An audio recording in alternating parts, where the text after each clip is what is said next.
इन्होंने बड़े जबरदस्त फैसले किए हैं सर। चलो बस इस्तेमाल करेंगे। अपने पीछे देखो। ठीक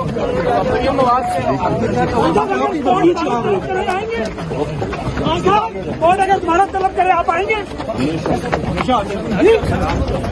बिस्मिल्लाहिर्रहमानिर्रहीम। अस्सलाम वालेकुम नाज़रीन, एनबी न्यूज की तरफ से मैं आपका मेजबान नवाज भुट्टो अपने कैमरामैन फुरकान नवाज के साथ आपकी खिदमत में हाजिर है। नाज़रीन, तौहीन अदालत केस में बिलाखिर वही हुआ जिसका पहले से ही अंदेशा लगाया जा रहा था या जिस चीज़ का पहले से ही इम्कान था।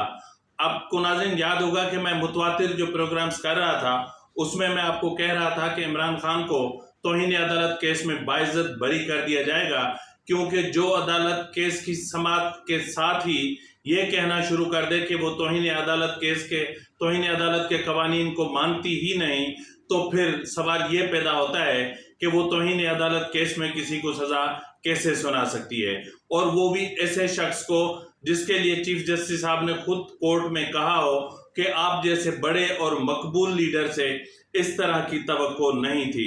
नाज़रीन, इसमें कोई शक नहीं है कि नैब कवानीन को हमेशा पॉलिटिकल विक्टिमाइजेशन के लिए इस्तेमाल किया जाता रहा है और हमेशा से किया जाता रहा है, और हर हुकूमत ने नैब कवानीन को पॉलिटिकल विक्टिमाइजेशन के लिए इस्तेमाल किया है। लेकिन अब ये महसूस होने लगा है कि तौहीन अदालत का जो कानून है वो भी एक विक्टिमाइजेशन के लिए इस्तेमाल हो रहा है, और मतलब जहां जरूरत पड़ती है जिसको सजा सुनानी होती है उसको सजा सुना दी जाती है, और जिसको छोड़ दिया जाना होता है उसको छोड़ दिया जाता है।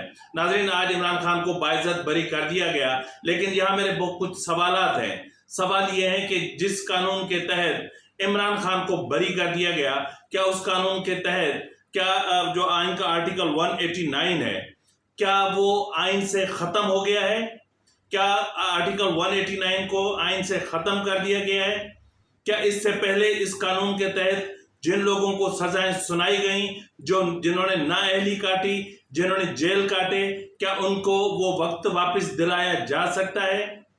क्या जो तौहीन अदालत के कवानीन हैं वो क्या इस्लामाबाद हाई कोर्ट की फरमाइश पर ख़त्म हो चुके हैं? क्या वो कवानीन खामोश हो चुके हैं? क्या अब यही अदालत थी जिसने कहा था कि हम पर सुप्रीम कोर्ट के फैसले बाइंडिंग है, और अब निहाल हाशमी, तलाल चौधरी और दानियाल अजीज के तौहीन अदालत के केसेस को पढ़कर आप जवाब बनाएं, तो क्या उन केसेस की कोई अहमियत नहीं? क्या वो इमरान खान से बहुत ज़्यादा मकबूल नहीं थे तो इसलिए उनको छोड़ दिया गया? यहाँ पे एक छोटा सा एक शेर याद आ रहा है कि जब चमन को लहू की ज़रूरत पड़ी तो सबसे पहले ही गर्दन हमारी कटी, फिर भी कहते हैं हमसे ये अहले चमन, ये चमन है हमारा तुम्हारा नहीं। नाज़रीन, जिस शख्स ने स्टेज पर हजारों के मजमों में खड़े होकर धमकियां दी, ज़ेबा आप भी तैयार हो जाए, आपके ऊपर भी हम एक्शन लेंगे।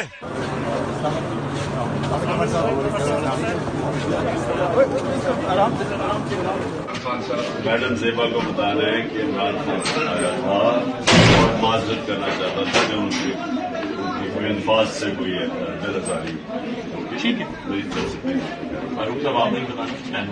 जिसके लिए बाकायदा अदालत ने कहा कि इमरान खान ने जलसे में जो कहा वो धमकी है, तो वो धमकी फिर कहाँ गई? नाज़रीन, ये वही अदालत है जिसने कहा था कि मातहत अदलिया हमारी रेड लाइन है और रेड लाइन पे हम कोई समझौता नहीं कर सकते।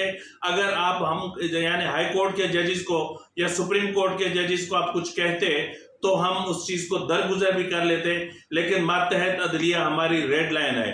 तो नाज़रीन, सवाल ये है कि क्या वो रेड लाइन मिट गई है या उस रेड लाइन को मिटा दिया गया है? नाज़रीन, यही अदालत थी जिसने कहा था कि मातहत अदलिया का जो मामला है उस पर हमारे लिए जीरो टॉलरेंस है। तो नाज़रीन, अब क्या उसमें क्या टॉलरेंस का पैदा हो गया है?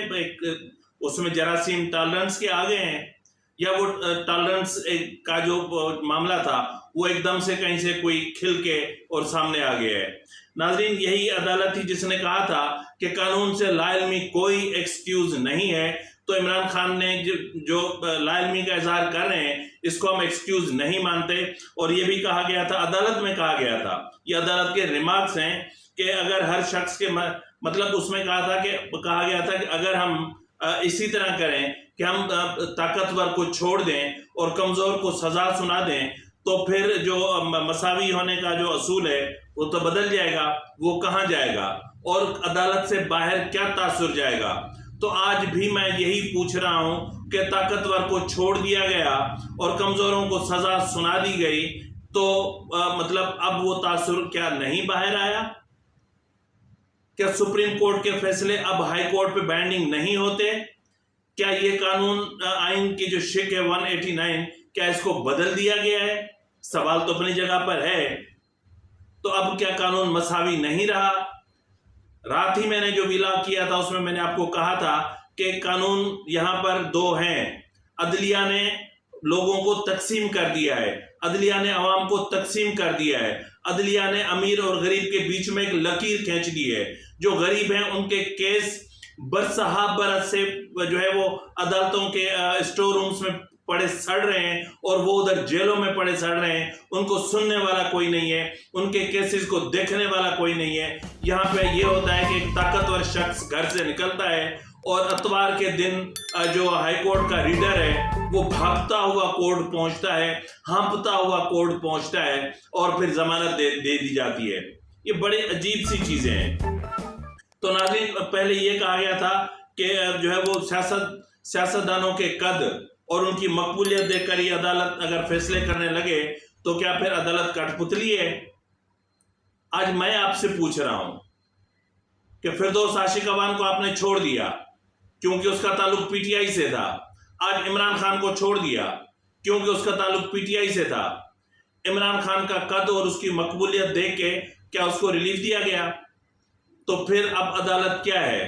क्या अदालत का ये फैसला दुरुस्त है या अदालत ने कठपुतली बन के फैसला किया है या फिर यहाँ पर मुल्क और कौम के वसीतर मुफाद को मद्देनजर रखते हुए फैसला सुनाया गया है? नाज़रीन, इसी अदालत ने कहा था कि क्रिमिनल तौहीन अदालत का जो मामला है वो इंतहाई हसास होता है और आपको शायद इसका एहसास नहीं है। अब यहाँ एक छोटा सा मेरा सवाल बनता है, तो क्या अब क्रिमिनल तौहीन का जो कानून है वो ख़त्म हो गया है या उसमें कोई तरमीम कर दी गई है? नाज़रीन, मतलब बहुत अफसोस होता है और बहुत हैरत होती है कि इस वक्त भी यहाँ पे नजरिया ज़रूरत मौजूद है और इस वक्त भी कौम और मुल्क और कौम के वसीतर मुफाद के तहत फैसले सुनाए जा रहे हैं। नाज़रीन, अगर आज आपको यही करना था, अगर आपको इमरान खान के कंडक्ट पर आपको इत्मीनान का इजहार करना था और आपने यही सब कुछ करना था और कल को फिर मैं भी चला जाता हूँ, किसी खाली कुर्सी को हाथ लगा के आ जाता हूँ कि मैडम जी मुझे माफ़ कर दें, मुझसे खता हो गई।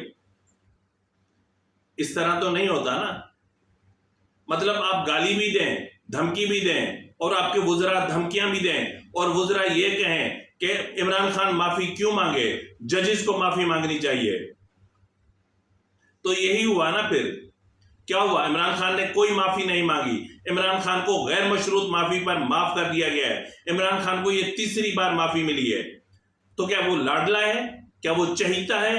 क्या उसका फैसला किसी और जगह से आया है जहां अब भी उनके लिए एक सॉफ्ट कॉर्नर मौजूद है, जहां अब भी उनके लिए एक लॉबी मौजूद है जो इमरान खान के लिए सरगर्म है? क्या हम नहीं जानते? क्या ये कौम अंधी है, गूंगी है, बहरी है? हम सब समझते हैं। हम उसी दिन समझ गए थे जिस दिन आपने कहा था कि ये अदालत तौहीन है, अदालत के कानून को नहीं मानती। हम उसी दिन समझ गए थे जिस दिन इमरान खान का पहला जवाब आया था और अदालत ने उनको समझा बुझा के वापस कर दिया था कि बेटा ये अलिफ इस तरह होता है, ये बे इस तरह होता है। तो उसको समझा के भेजा गया था कि जवाब इस तरह का लिख कर ले आए। और जब दूसरी बार जवाब आया तो उस पर इसी अदालत ने कहा था कि अगर इसी तरह का शोकाज नोटिस आपको सुप्रीम कोर्ट से मिलता तो क्या आपका जवाब इसी तरह होता? क्या आप इसी तरह का जवाब सुप्रीम कोर्ट में जमा करवा सकते थे? तो मतलब बहुत सारे सवालात उठ गए हैं, बहुत सारे सवालात कि इमरान खान का कंडक्ट आपको मुतमईन कर रहा है, इमरान खान की गैर मशरूत माफी आपको मुतमईन कर रही है, इमरान खान का जो उसने जो जाके माफी मांगी, ये बहुत बड़ा काम किया इमरान खान ने। ठीक है, किसी हद तक किया, ठीक है, एक हद तक हम मान लेते हैं कि इमरान खान वाकई मकबूल लीडर है और वो एक एडिशनल डिस्ट्रिक्ट एंड सेशन जज के ऑफिस में चल कर गए, और वो भी उस वक्त चल कर गए जब वो जानते थे कि जज साहबा अदालत में मौजूद नहीं है और वो छुट्टी पर है। तो रीडर से माफी मांग के आ गए और अदालत को उनका कंडक्ट बहुत अच्छा लगा, काबिल इज्जत, काबिल एहतराम। हजरत किबला मौलाना इमरान खान साहब को उनकी गैर मशरूत माफी मांगे जाने के बावजूद बाइज्जत बरी कर दिया गया, उनका मुकदमा खारिज कर दिया गया। क्या इंसाफ के तकाजे यही हैं? क्या तलाल चौधरी, दानियाल अजीज और इनको आप उनके जो सजाएं हुई थी, जो उनको जिल्लत उठानी पड़ी, क्या आप उसको वापस कर सकते हैं? क्या अब आप पे सुप्रीम कोर्ट के फैसले बाइंडिंग नहीं होते? और 5 जजेस का मुत्तफका फैसला, मतलब यहां भी हम ख्याल बेंच, 5 जजेस का मुत्तफका फैसला कि इमरान खान को बाइज्जत बरी कर दिया जाए, 5 जजेस का मुत्तफका फैसला कि इस नोटिस को खारिज कर दिया जाए, क्योंकि 5 जजेस साहिबान जो हैं वो इमरान खान के कंडक्ट से बहुत खुश हैं, बहुत मुतमईन हैं। तो नजरे जरूरत को जिंदा कर दिया आपने। मुल्क और कौम के वसीतर मुफाद की खातिर अब फैसले अगर इसी तरह होते रहेंगे तो फिर सवाल भी इसी तरह उठते रहेंगे। इसी के साथ ही अपने मेजबान नवाज भुट्टो को इजाजत दीजिए। अल्लाह हाफिज।